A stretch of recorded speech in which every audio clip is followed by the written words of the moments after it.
when Coach Walls asked me, I told him I want to be a pro. Why am I putting hours and hours of my time in just for me to say that I don't want to play the game as long as I can? My dad and your dad played against each other in the Super Bowl. What? Yeah, my dad was on the Ravens for the 2000 season, and they played the Giants in the Super Bowl. Wait, we're gonna need to check this out. We need to check this out. Cool. Like what? Yeah, no. That's crazy.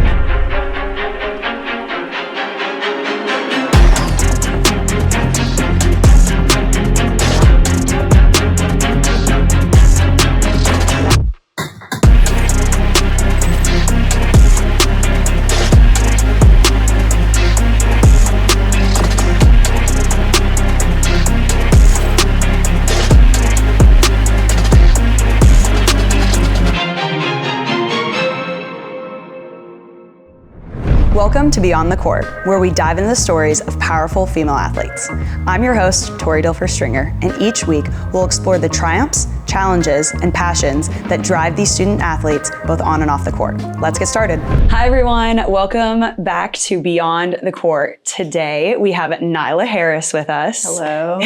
She was a 5-star prospect coming out of high school. She led her team to multiple state championship appearances. She's been a staple key player for the Cards her first 2 seasons.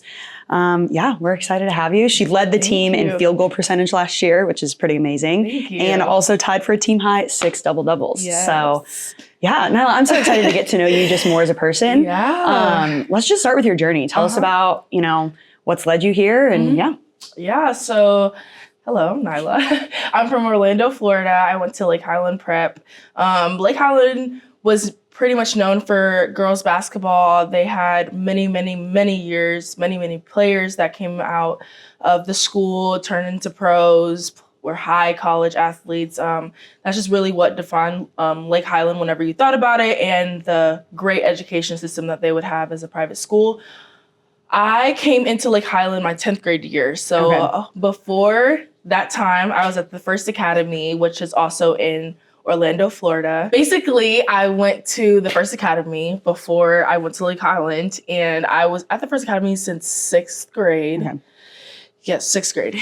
And 10th grade year happened. I realized that I really loved basketball. Mind you guys, I was a dancer before I was a basketball player. Like, I was strictly ballet, tap, jazz, lyrical, any dance type of dancing you would think is exactly what I did.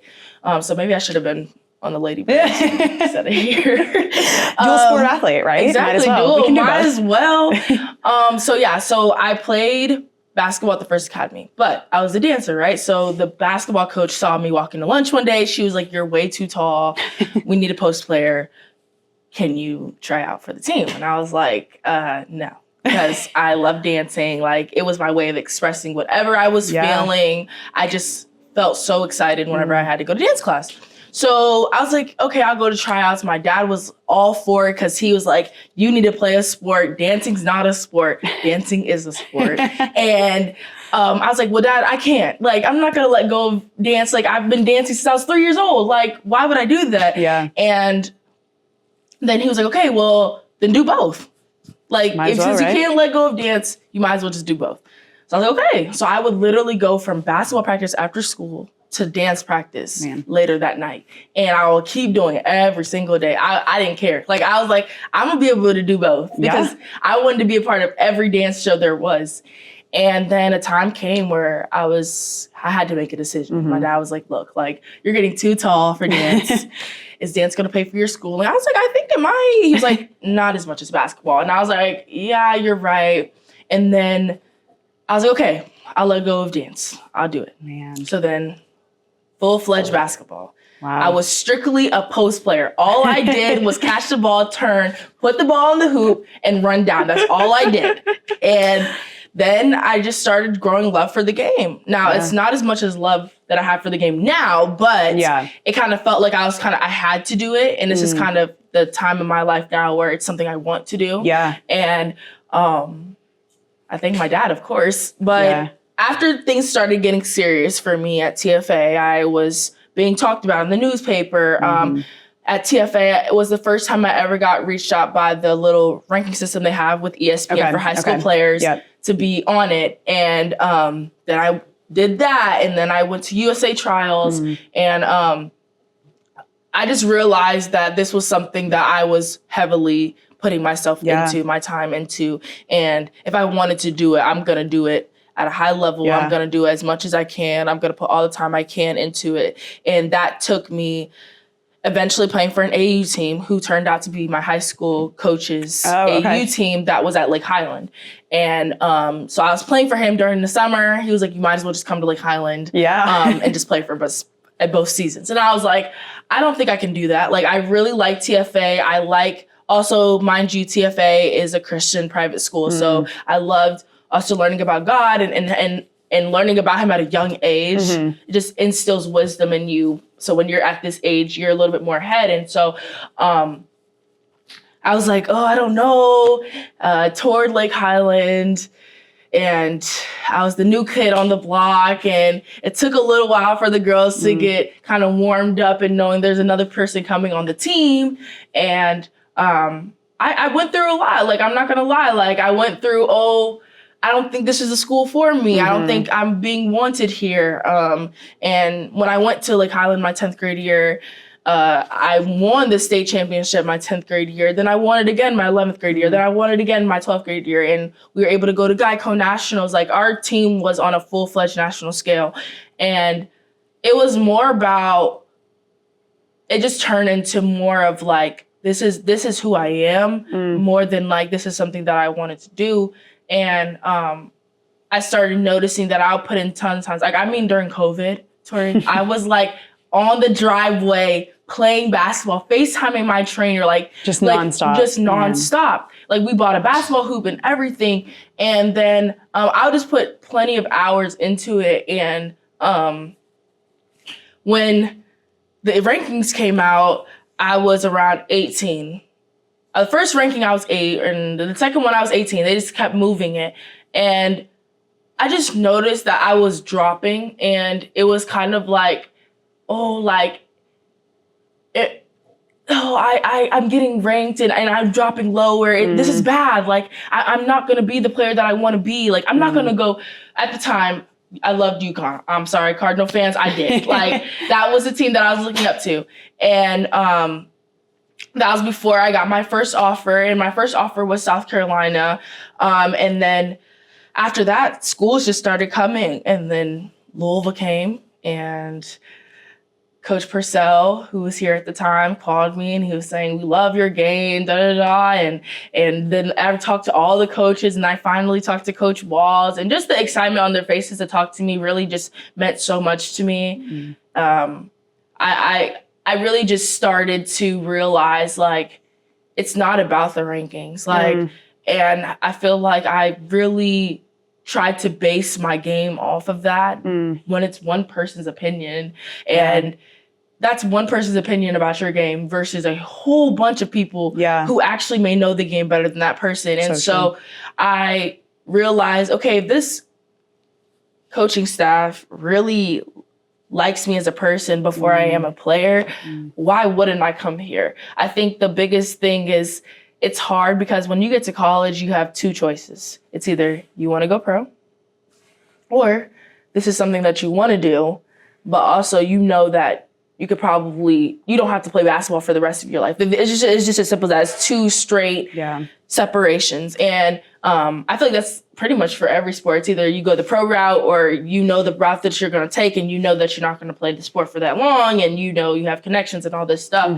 But for me, when Coach Walls asked me, I told him I want to be a pro. I feel like personally, if I'm putting hours and hours and hours and hours of work in, it's just like, I know the basketball is going to stop bouncing one day, but it's more like, why am I putting hours and hours of my time in just for me to say that I don't want to play the game as long as I can? And I want to say, oh, well, I'm going to stop playing after college when I'm putting, a lot of hours in outside of practice. And that's what separates you is the ones that do the work outside of practice, imply it into their game, but also just know how to be well-rounded in their life and know how to not let basketball take over their life too much to where it's becoming themselves, but also being able to have fun, having friends, having different things like that, and being able to get better in the sport. I think that's just something that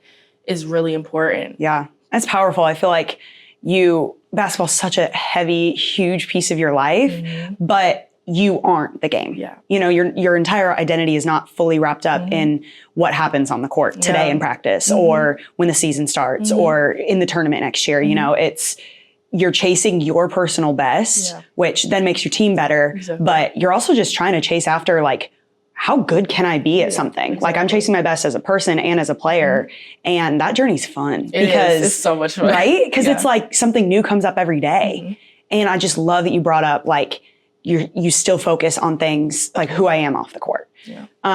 So kind of shifting gears, like who is Nyla off the court? Like other than dance, we know dance is still a passion, which is amazing. I can't believe I let y'all know about that because usually I don't claim that I used to be a dancer for basketball. Yes, because like my coaches just like. They love to bring it up. Like if I travel, they'll say, "Oh, it's the dancing that you used to do when you're younger." Like, but yeah, who is Nyla off the court? Honestly, I'm a funny person, very goofy. Blessing and a curse. I'm a huge people pleaser, and yeah. So I mean, I just like to have fun. I like to be by myself. I know how to, you know, when the time is coming where I need to be kind of alone and kind of resonate in my feelings and what's the word? Like interview myself in the mirror. Like introspection. Yeah, introspection, how to make myself better. Just looking at myself in the mirror, like, who do I want to be today? Yeah.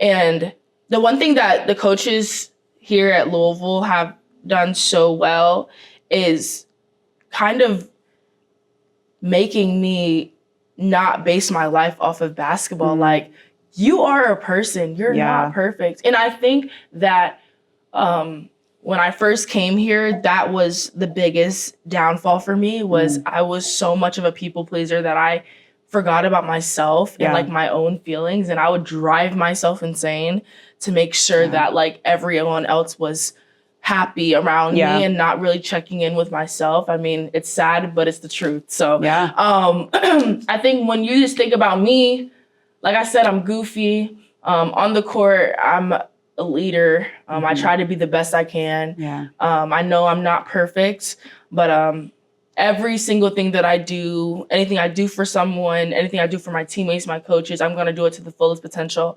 And I'm going to make them proud. And I know that as long as I'm keeping my faith with God, I'm going to be able to do it the right way and not drive myself into a hole trying to make sure others are great. And but I mean, honestly, I just like to have fun. I love to play basketball, of course. I love to do fun activities. I like to go bowling. I like to do Top Golf. I do like to do all those fun things. When the time comes, I know how to, you know, read books and stay in my faith daily and talk to my family. What else would there be? Actually, I'm not gonna lie. I really want this on my bucket list, but I want to go to like the puppy pound, like the human resources, and just like play with dogs. Like, because like I literally like love anything that's cute and small. Like I will play with dogs all day, especially their puppies. I'll play with babies all day. Like that just helps my mental health. For sure. Just makes you feel like a brand new person. They make you feel loved, and whenever you're doing that, you just come out feeling refreshed. So true. I love that. So, man, I wish I had this perspective when I was your age. Like that could have been such a game changer for me. It just, I don't know, like you're vulnerable. I love that. Like you're like, I know I'm a leader, but I also know I'm not perfect. Like I don't hold myself to the standard of perfection, but because your teammates need to see that, you know, and you know how to take care of yourself. Like that is so special to know at this age. Like you're only halfway through your collegiate career. Like that's crazy. You still have so much time.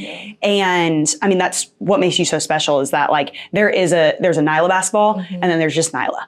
And like, that's so cool. And they're not completely different people, but like Nyla off the court makes Nyla better on the court. And I think that is there's so many lessons in that. And like, There's- that's just an amazing example. Yes. You brought up family. I want to touch on family. Yes. So I have been told that we have similar family backgrounds. Yes. Your dad played in the NFL. Yes, he and did. you're one of 3 girls. Yes. I'm the exact same. So I know, that's crazy. That's crazy. Yeah, just tell me about that dynamic and what that means to you. Yeah, so my dad, he went to Southern University. Then he got drafted. So I'm gonna be real with y'all. Like, I know my dad. Like, I know he played in the NFL, but like, I wasn't like, oh, my dad played in the NFL. Like, let me research everything that he's done. I wasn't like that. And obviously, I wasn't even born when he was playing. So when I looked him up, I looked him up while I was at home. I was like, bro, who is my dad for real? Like, I want to see what this man really did in his collegiate years in NFL. And I looked and like, my dad was legit. Like, sorry, Dad. I'm not saying that you weren't legit, but I'm just saying, like, for real, like, I have more respect now. And so when I looked it up, it was like a whole bunch of like different accolades. For instance, one of them was like, he was all, I don't know what conference they were in, but he was that all team, first team or whatever. And then he got drafted his junior year. Like, he didn't even finish full years. I was like, wow. Oh, wow. So he got drafted to the Minnesota Vikings. Okay. And then he got traded to the New York Giants. So he played with the Minnesota Vikings, I'm pretty sure, for like 3 years. Okay. And then he finished out his whole entire career at the New York Giants. Okay. And wait, what years was he at the Giants? That's a great question. Was he there in 2000? 2000 maybe? Because if he was there in 2000, my dad and your dad played against each other in the Super Bowl. What? Yeah, my dad was on the Ravens for the 2000 season. Yeah. And they played the Giants in the Super Bowl. Wait, we're gonna need to check this out. We need to check this out. Cool. Like, what? Yeah, no. That's crazy. Because your dad probably played my dad. Yeah. Because my dad played in the Super Bowl. Yes. Yeah. Oh yeah. It was for sure. Oh that my is crazy. Gosh. What? Wait. So that is so cool. So you have like a standard of excellence for sure. Yeah, I mean, it's not just like we play sports. Like we play sports well, very well, and like we're gonna do everything to a high standard. Yes. Okay. So talk to me about sisters. Do they play sports? Yeah, so my middle sister, actually, sadly, she just tore her ACL. Oh. I know. But she plays volleyball. Both of them play volleyball. Yes. Wait, what? Yes. Okay, love. Like, I love it. But like, Naomi Loki could have played basketball because she's left-handed. Oh, that'd be dope. But she uses her right hand in volleyball. Okay. So like, she's kind of like ambidextrous a little bit. Okay, cool. Bit. But Natalie, she's committed to UMBC, so go Natalie. Yes. Yes. So although she did tear ACL, she had a home before that happened. Love that. So that's good. That's awesome. Kind of rest in that. Unfortunately, she will be missing out her senior year, which is sad, but I'm so proud of her. I really am. So Natalie's 16. Okay. Senior, and 17, sorry. And then Naomi's 14. Okay. Wow. Yes. So you're big sis. Yes, I'm big sis. That is so fun. What a cool role. And like that you just get to be, an example to them, but then also like I've learned from my younger sister a ton. Like it was so cool to see her go through her collegiate journey. And so like, I'm sure you're going to see your sister make a comeback from an ACL tear. That's like epic. And I'm sure you'll learn from that and like, you'll even be better. Like that's a cool thing. Like we get to learn from siblings. We get to learn from teammates. Like my parents kind of joke. They're like, you guys don't have to, like, you learn from mistakes and like make mistakes for sure, learn from them. But like there's certain mistakes you don't have to learn from because like we've already done it. So like learn from us. So like learn from us, like you don't have to go through that because you already saw me go through it really bad. Yeah. Hey. But yeah, so I have 2 loving parents as well, Marlo and Robert. They actually, funny story, they went to the same high school. Didn't even know it. My dad played on the basketball and the football team and my mom was a cheerleader. They didn't know. And through family members, they met, and it was actually in a gym. Like that is so. His cool. uncle was like, "This is Marlo, Robert. He plays at the and they locked eyes, and they were like, "Yeah." So they started talking for a little bit. My mom was a travel nurse at the time. Oh my gosh. She was living the life. She was about to go live in California, and do that. And she realized that she was able to do travel nursing in New York at the time with my dad. So they did that together. And then basically how they got my name was they're watching Lion King. And they're like, let's name her Nala. My dad was like, Nala? No. He was like, what about, since we met in New York and got engaged in LA, let's just name her Nyla. Oh my gosh, that is so cool. No, I promise you, I'm not making this up. Like, this is like yeah, NYLA. Yeah. Okay, that's so cool. Yes. Dang. Yes. So that's how I got my name. And like, I feel like also like that too, like knowing that like my name has meaning behind it. So like, so true. I kind of want to leave that mark, that appreciation moment on anybody because like, I want them to remember who I am. And just knowing that my name wasn't just, oh, let's just name her Sophia. Like, I'm not saying nothing to Sophia's, but you know, I would just say like, okay. But like my mom, like, and my parents actually sat down and like came up with my name. It like just speaks high volume, and like you just see how much they care about us, how much they instill so much energy and wisdom into our family, into us as their kids, and seeing that, being able to look up to my dad and seeing what he's doing now, and at the time when I was younger, he would tell me so many lessons and stories, and I'd be like, yeah. He would tell me, Nyla, but you should have did this in the basketball game. I'd be like, Dad, okay. Like, you played football. You did not play basketball. Like, don't try to be my coach. Like, he never played volleyball and he tries, and I'm like, dude, no. Exactly. But, like, no matter what, they've been where I'm trying to go. Like, my dad has been where I'm trying to go. And he may not know nothing about basketball, or he may be still learning, but he knows the hardships it takes to get there and be good there and be great there. Yeah. And because once you get there, okay, congratulations. It's if you can stay there and you can get better that moment. And I think that now he's definitely telling me just different stories about the things that he learned, no matter how bad he doesn't want to talk about it. Because like, I'm still learning. Totally. And I'm still growing, and he sees that, and he also doesn't want me to go down the same roads that he went down. And no matter how hard the story may be, I learned from it. And then when I go through it, I call him right back, and I'll be like, Dad, you were right. Like, so right. Yeah. I'm so sorry that I just didn't want to listen because you literally tried to warn me before I did it. Yeah. And sometimes we just got to go through it ourselves, or we have to hear it from somebody else in order to be like, well, I should have listened to them. Yeah. And that's why, again, back to my sisters, I'm trying to instill that in them. Watch what I do. Yeah. And talk to me about things. Yeah. I don't want you. Bad, exactly. Like, I feel like my sisters are at an age right now where they're like, yeah, so like I met this boy. And I'm like, okay. Yeah. Keep boy going. Too. Like, you don't have to feel like I'm not mom. Like, I'm your sister. And I told them, like, before I came back here, I said, I want us to get closer. Like, I want us to be like best friends. Like, in the off season, I want to go on a trip with you guys. I don't want to go with one of my friends, you know? And like, I'm starting to be more appreciative of my family. So true. It was at a time where, I'm not saying I wasn't appreciative of my family, but they just hold so much power. They know me the most. Yeah. Like, I can try and find exactly. I can go try to find the bestest friend and try to get to know this person and try to get it like my sisters, but it's never going to be like that, because blood is always going to be thicker than water. Totally. Every time.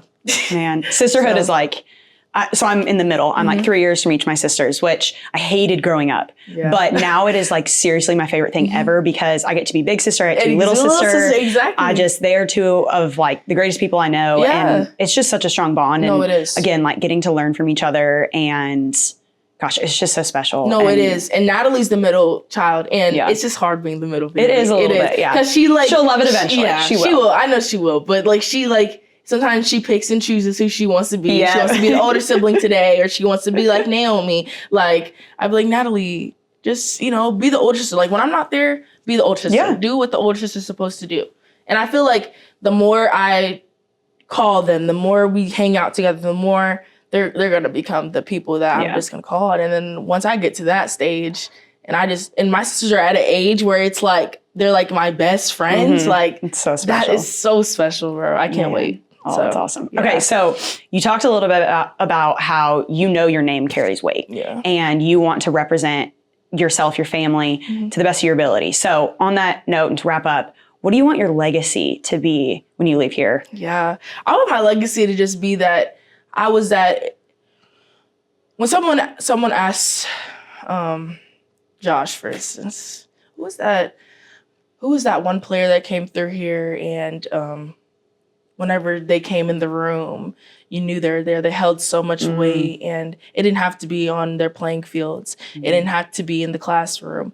It was just outside of just their life when they saw someone that was an administrator and they said hello and they checked in on them, and they just showed the way of the Louisville culture. Who is that? I want them to be able to say my name. I want them to be able to say my name because I feel like I am a basketball player here, but at the same time, I want to be able to be remembered for the person I am and not because of I helped our team get to a natty this year. Yeah. But I want to be remembered as that person that they knew that if I needed her to go do this, she was going to go do it. And she was going to do it as hard as she could. And she was going to play her heart out. And when I'm remembered like that, that holds so much weight, so much more weight and motivational weight than, oh yeah, well, she got drafted and she got to play Connecticut Suns. And yeah, that's awesome. I think she's still playing. No, I don't.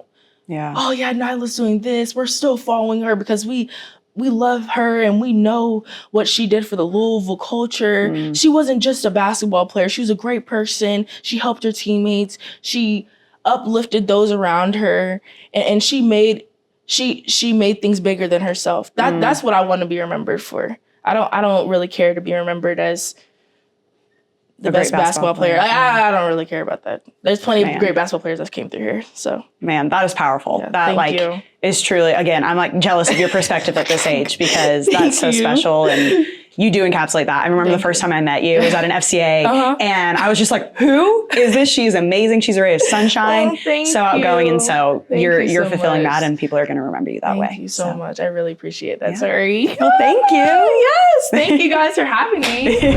That's it for today's episode of Beyond the Court. Thanks for joining us, and don't forget to share and subscribe to Floyd Street Media on all platforms. I'm Tori Dilfer-Stringer. We'll see you next time.